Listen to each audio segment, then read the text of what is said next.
Hello everyone! Magandang buhay sa lahat. Welcome na welcome po kayo dito sa aking Mathematics Tagalog tutorial.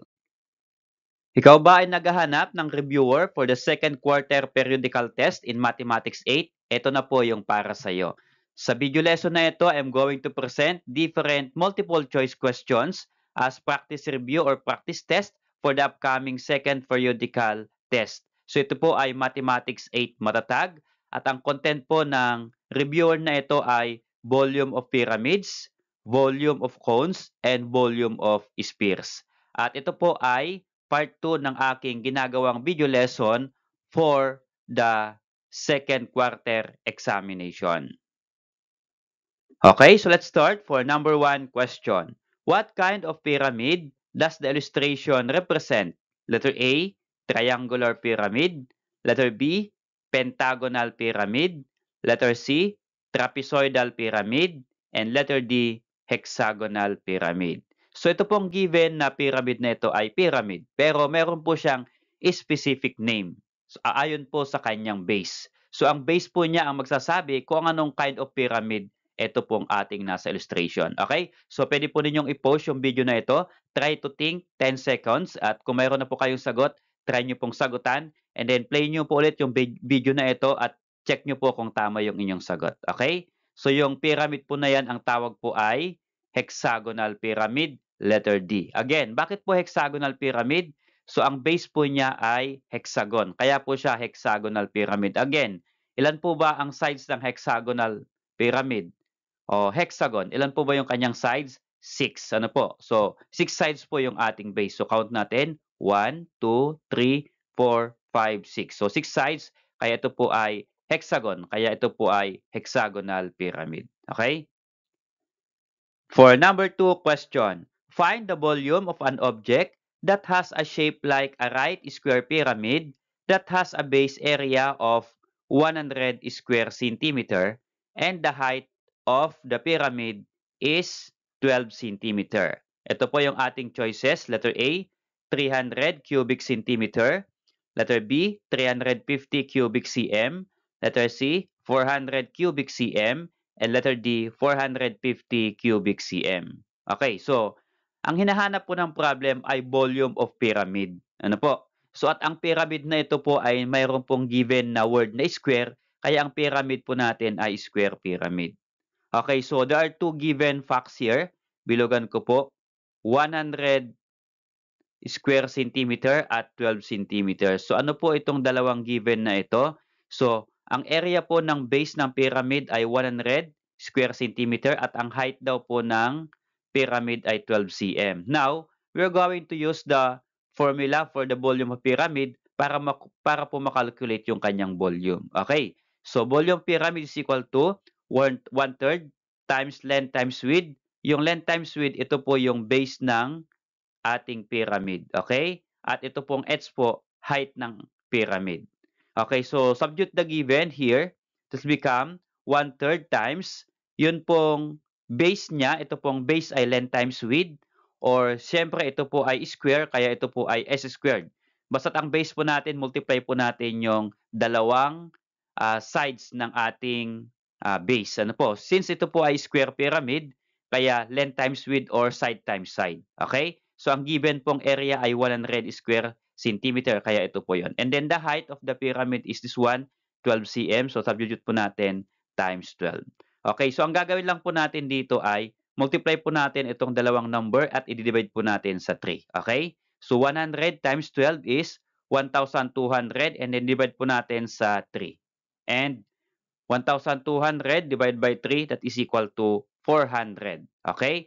At yung ating pong unit ay cm squared at cm. So, dalawang cm, isang cm. If you're going to combine, that will become cm cube. Okay? So, 400, meron po tayong 400. Meron po itong letter C. Okay? So, our answer is 400 cubic centimeter. For number 3 question, which of the following is an irregular pyramid? We have letter A, pyramid, letter B, letter C, and letter D. So, paano po ba natin malalaman yung pyramid kung siya po ay irregular or regular pyramid? Okay, so, siya po ay irregular pyramid kapag ang base po niya ay hindi po regular polygon. Or kapag ang base po niya ay irregular polygon. So check po natin lahat ng bases ng ating given choices. Sa letter A, ang kanyang base po ay hexagon. Ano po? At yung side length po niya ay AAA ang nakalagay. Meaning to say, pare-pareho po ang measurement ng sides ng hexagon dito sa ating letter A pyramid. So, ibig sabihin, regular hexagon po yung base niya. So, regular pyramid po siya. Okay? Yung letter B, yung kanyang base ay ito po. Ang tawag po dito ay trapezoid. So, yung trapezoid po ay irregular. Kaya po itong pyramid ay irregular pyramid. Okay? So, how about this letter C?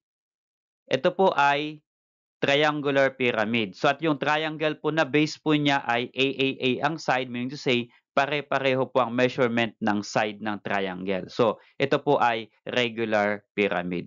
Gawin din po sa letter D. So 8 and then 8. So magkapareho po yung side ng base natin. Ibig sabihin, ito po ay regular pyramid. Ano po? So ang irregular po dito ay itong letter B. For number 4 question, a rectangular pyramid has a volume of 60 cubic meters and a height of 10 meters. What are the possible dimensions of its base? Letter A, 6 meter and 3 meter. Letter B, 5 meter and 4 meter. Letter C, 8 meter and 3 meter. And letter D, 10 meter and 5 meter. Okay, so paano po natin isosolve yung problem? Ano pa yung hinahanap ng problem? So, the problem asks the possible dimensions of the base of the pyramid. Okay? And the pyramid is a rectangular pyramid. So, given its volume and its height. So, how are we going to calculate the possible dimensions of the base? So, ito lang po yung ating simple computation.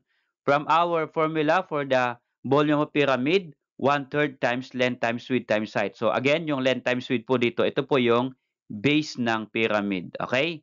So here, we are going to substitute the given. So the volume is 60 square meter. So dito po natin ilalagay sa volume. So it become 60 square meter is equal to 1/3 copy, length times width, copy, and then meron po tayong height which is it's 10 meters. Kailangan po natin dito 10 meters. Okay? So ito po yung kanyang height.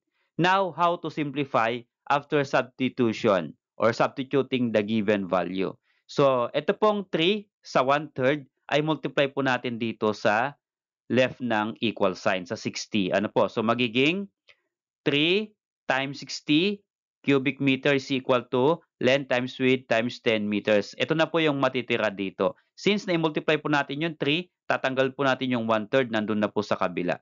Okay? Kaya ito na lang po ang matitira dito sa right ng equal sign. If you multiply 3 times 60, that will become 180 cubic meter and then bring down again length times width times 10 meter. Okay, so what's next? So, i-move po natin itong 10 meters sa left ng equal sign. Isama po natin sa 180 para ang matira po ay ito pong length times width. Okay? So, how to move this one? Since multiplication, we are going to divide. So, divide by 10 meters. Siyempre, mag-divide ka rin ng 10 meters sa kabila. Okay? So that we can cancel 10 meters here. Cancel natin 10 meters and 10 meters. Okay? So, ang matitira po dito ay length times width. And 180 divided by 10. So, that will become 180 divided by 10 is 18. Okay? And then, square meter. So, bakit po square meter? So, meter cube and meter. So, subtract lang po yung exponent ng variable. So, 3 minus 1 is 2. Kaya po meter squared is equal to length times width. So, yung again, yung length times width na sinasabi ko po dito ay area. So, ang area po, ito po yung dimensions ng base. Area po ng dimensions ng base ay length times width. Okay, so 18 po dapat ang length at ang width para po sa dimensions. So, alin po dito ang number na kapag pinag-multiply po natin itong dalawang pair na ito ay 18? Meron po ba?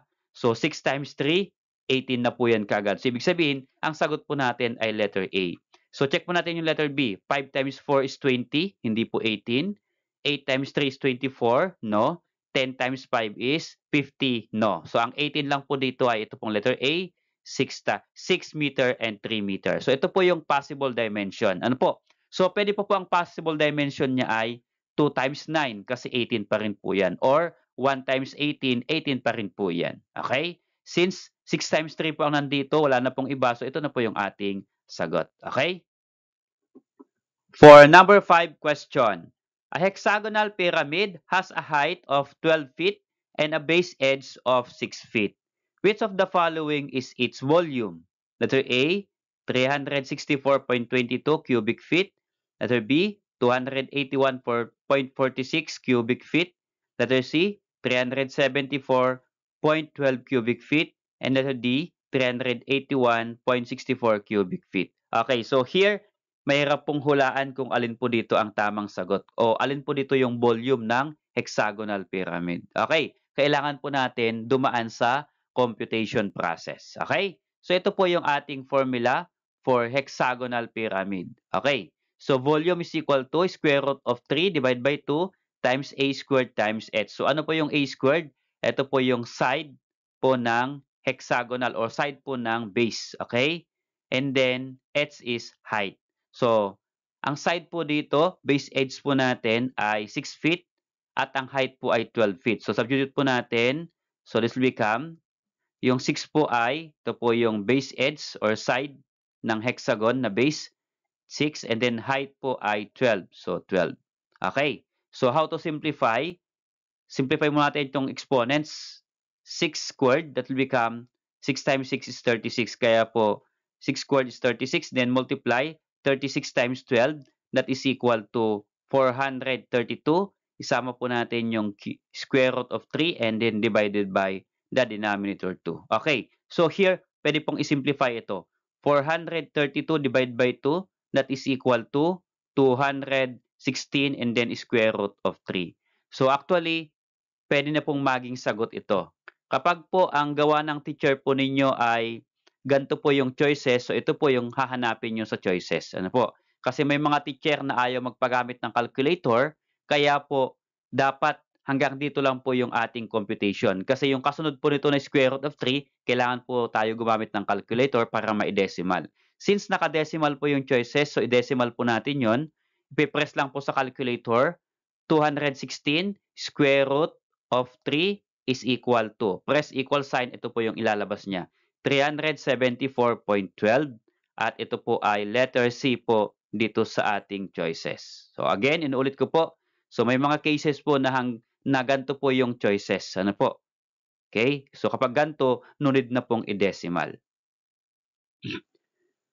For number 6 question, Manny is building a model of a square pyramid for a class project.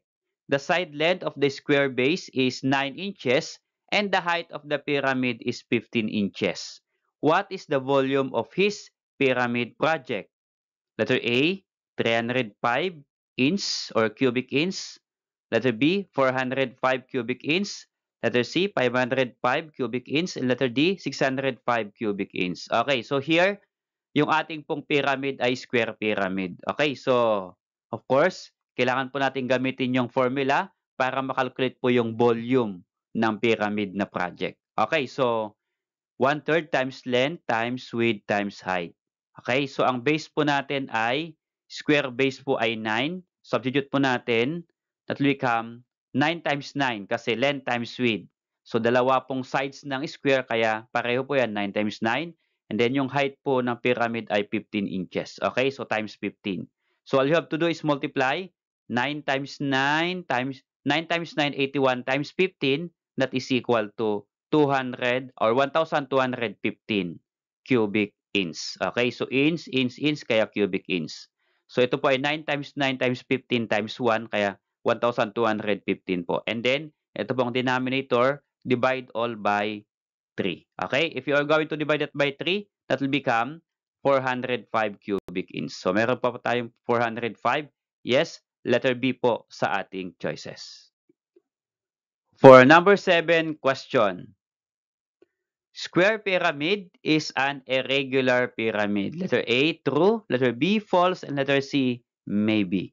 So ano po ba yung square pyramid? Regular or irregular? So ang square pyramid po ay regular. Hindi po siya irregular. Ano po? Kaya nga po, square, ibig sabihin, regular polygon po yung square. Ano po? Kaya yung pyramid po ay regular pyramid. Okay? So, nakalagay po dito, square pyramid is an irregular. Hindi po siya irregular, kaya ang sagot po natin ay false. Ano po? Kasi po siya ay regular pyramid. For number 8 question, a regular pentagonal pyramid has a height of 10 cm, while one of its congruent side measures 5 cm. Find its volume. Okay? So, here sa number 8 question, since marami na po ako na-present na example kung paano po mag-compute ng volume, so pwede po ninyong i-post yung video na ito. Hindi ko na-present po yung kanyang computation at try nyo pong sagutan. Okay? So, ang sagot po dito sa number 8, ang volume po ng pyramid ay letter A, 143.37 cubic meters. Okay? For number 9 question, a sand pyramid was made by children near the beach. The square base of the sand pyramid measures 9 cm on a side. The castle used 324 cubic centimeter to build it. How high is the square pyramid castle? So, okay, so ang hinahanap po ng problem ay height po ng square pyramid. So, ang given po ay yung side po ng square base ay 9 cm at yung castle daw po ay gumamit po ng 324 cubic cm. So, ibig sabihin, ito po ay volume. So, ang given po ay volume at side po ng square base. Ang hahanapin natin ngayon po ay yung height po ng square pyramid. Okay, so try nyo pong sagutan muna at post po ninyo yung video na ito and then check po ninyo mamaya kung tama yung sagot ninyo. Okay, hindi ko na ipapakita yung computation kasi marami na po akong examples about pyramid. Okay, so ang sagot po dito, ang height po ng pyramid ay 12 cm letter A. Okay, so kung hindi mo pa rin po makuha kung paano po yung 12, pwede pong mag-comment po dito sa ating comment section sa baba at ituturo ko po sa inyo kung paano po yan i-compute. Number 10 question. Which of the following is the correct volume of the figure below? Okay, so ang hinahanap po dito ay volume. So ang given po dito ay trapezoidal pyramid. Okay, so ipapakita ko po sa inyo yung computation kasi iba po ito, trapezoidal pyramid. Okay, so paano po ba ito i-solve? At hanapin po natin kung alin po dito yung kanyang volume. So ang volume po ng trapezoidal pyramid ay una po ay compute po muna natin yung base ng ating pyramid which is trapezoid. Kaya area of trapezoid, AT is equal to base 1 plus base 2 divided by 2 times height. Okay, yun po yung formula ng area ng trapezoid. Okay, so substitute the given here, yung ating pong base 1, ito po, taas 10 at ang base 2 po natin ay ito pong 4. Okay? Kaya 10 plus 4 and then divided by copy 2. Ang height po natin, ito pong ating trapezoid, ang height po niya ay 3 feet. Okay, 3 po. Kaya times 3 po dito. So simplify, 10 plus 4, then divide by 2 po natin yan. So this become 10 plus 4 is 14 divided by 2, then copy 3 and then divide 14 divided by 2 is 7 and then yung 3 po. And then multiply, 7 times 3 is 21. And then ang kanyang pong unit ay since pareho pong feet itong dalawang bases, then square feet po. So lagay po natin dito sa taas, ang area po ng trapezoid ay 21 square feet. Okay, so pag meron na po tayong area ng ating base of the pyramid, ay ito na po yung ating pangalawang gagamitin na formula, the volume of the pyramid. So volume is equal to 1/3 times area of the base. Ito po na-solve natin times height. Okay? So ang height po dito ng pyramid ay ito pong nakalagay dito, 8 feet. Okay? Substitute po natin 1/3 times ang area po ng base ay 21, yung na-compute natin kanina. And then yung height po ng pyramid ay ito pong 8. Okay? So multiply natin 1 times 21 times 8, that is equal to 168. Then 1/3 times 168, that is equal to 168 divided by 3 or equal to 56 cubic feet. Okay, so meron po ba tayong 56 dito? Meron po, letter B. So our answer is letter B. That's the volume of the pyramid. For number 11 question, what is the formula for the volume of a cone? So, alin po dito ang volume ng cone? Okay. So, meron pong BH. Ito po ay R squared height. Ano po? So, alin po dito yung volume ng cone? So, ang volume po ng cone dyan ay letter A. Volume is equal to 1/3 times pi times R squared times height. For number 12 question, if a cone has a radius of 3 cm and a height of 6 cm, what is its volume? Okay, ito naman po ngayon ay how to compute or calculate the volume of a cone. Okay, so paano po ba yan i-calculate? Ganito lang po yun. Ito po yung ating formula kanina, 1/3 times pi times R squared times height. Okay, substitute po natin yung given, 1/3 times pi. Ang radius po ng cone ay 3 cm, kaya 3 cm. Square po siya, kaya 3 cm square. And then height po ng cone ay 6 cm, kaya times 6 cm. So here, simplify po natin itong 3 cm square. That will become 3 times 3 is 9. Ano po? Okay? And then multiply po natin. 3 times 3 is 9. 9 times 6 is 54. Okay, here, ito pong 54 ay pwede pong i-multiply sa 1 dito. Then divide po natin ng 3. Okay? Kaya ito po ay 54 pi divided by 3. That is equal to 54 divided by 3 is 18. And then yung pi, kaya 18 pi cubic cm. So ang 18 pi po dito ay letter C. So may mga possible po na yung ibang choices ay nakadecimal. So kapag nakadecimal po ito, multiply po nyo yung 18 times yung value po ng pi na 3.1416. Ano po? Kung decimal yung choices. Since hindi po decimal yung choices, meron pong pi, di hanggang dito lang po yung ating computation. Okay? For number 13 question, at a pitch, participants in a sandcastle contest are building cone-shaped towers. Each tower has a radius of 2 feet and a height of 5 feet. If a team builds 10 towers, what is the total volume of sand used? Letter A, letter B, letter C, letter D. Okay? So ito pong number 13 question. Ay hindi ko po ipipresent yung kanyang computation kasi meron na po akong example kung paano po mag-compute ng volume. Okay? So try to answer. Post nyo po yung video na ito. Then saka nyo po i-play. Check po ninyo kung tama yung sagot nyo. So ang sagot po dito sa number 13, correct answer is letter A. We have 200 pi over 3 cubic feet. For number 14 question, during a family event, coconut water is served in a conical cups with radius of 3 inches and a height of 7 inches. Find the volume of the conical cup. So again, ang conical cup po ay ito po ay cone. Ano po? So again, na-present ko na po sa inyo kung paano po mag-compute ng volume. So, post nyo po yung video na ito ulit. Try to answer. Try to calculate po. Okay? So, ang correct answer po dito, ang volume po ay 21 pi cubic inch. So, ito po ay letter D. Okay, for number 15 question. What is the formula for the volume of a sphere? We have A, B, C, and letter D choices. So, ngayon naman po ay let's proceed to the volume of a sphere. So, alin po dito ang formula ng volume ng sphere? Okay, iyan po ay letter D. Okay, volume is equal to 4 over 3 pi r squared. Okay?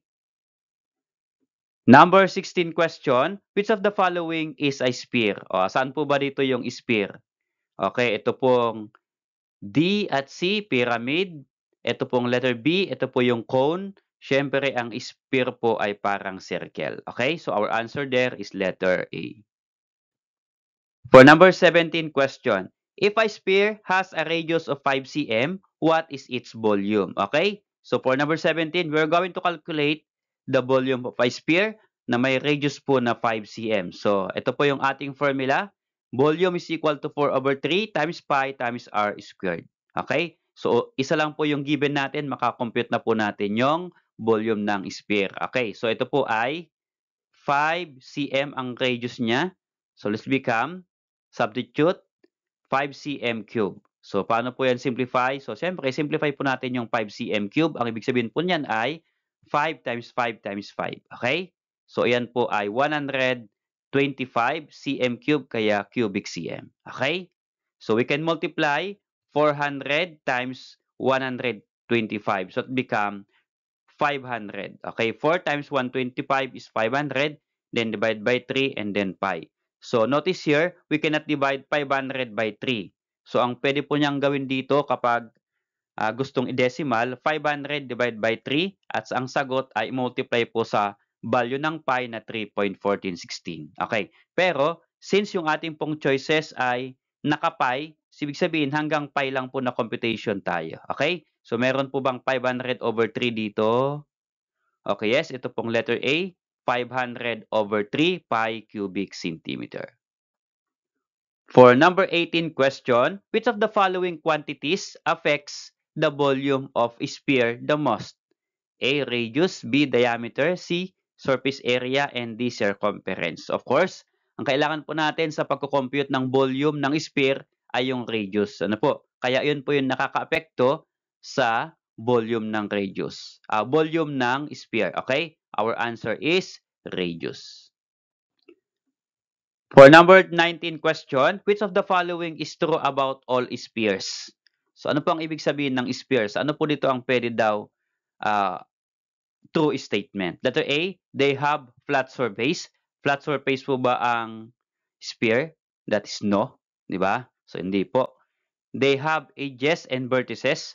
So mayroon po bang side or edge ang sphere? Wala po, di ba? Ang sphere po ay bilog, so hindi rin po pwede ang B.